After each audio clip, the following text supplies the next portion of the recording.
बसपा प्रमुख मायावती ने मंगलवार को हरियाणा में चुनावी रैली के दौरान जातिवाद के खिलाफ कड़ा रुख अपनाया। उन्होंने कहा कि जातिवाद को बढ़ावा देने वाले लोग संविधान के खिलाफ काम कर रहे हैं। मायावती ने SC/ST समुदाय के लिए हरिजन शब्द के इस्तेमाल पर आपत्ति जताते हुए कहा कि ये शब्द अपमानजनक है। उन्होंने बताया कि 1997 के एक सम्मेलन में उन्होंने हरिजन शब्द का प्रयोग करने के लिए सार्वजनिक रूप से आलोचना की थी। मायावती ने जाति आधारित भेदभाव को खत्म करने की अपील करते हुए सभी से संविधान के सिद्धांतों का पालन करने की बात कही। मायावती ने कहा, उन्हें बाबा साहेब के बारे में तो जानकारी है, लेकिन उन्हें ये भी पता होना चाहिए कि SC/ST के लिए किस शब्द का इस्तेमाल किया गया है।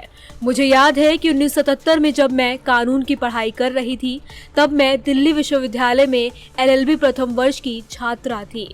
1977 में जनता पार्टी सत्ता में आई और उन्होंने कहा था कि वे बाबू जगजीवन राम को देश का प्रधानमंत्री बनाएंगे, जिन्हें कांग्रेस ने भी प्रधानमंत्री नहीं बनाया और जनता पार्टी ने भी नहीं बनाया।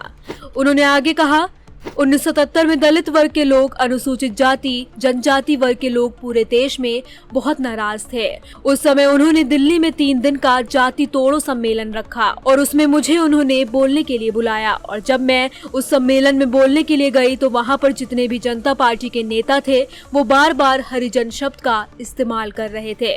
मैंने उनको कहा कि एक तरफ तो आप जाति की बात कर रहे हैं और दूसरी तरफ आप हरिजन कह रहे हैं। यदि हम इसको सकारात्मक रूप में ले तो हरि का मतलब ईश्वर होता है।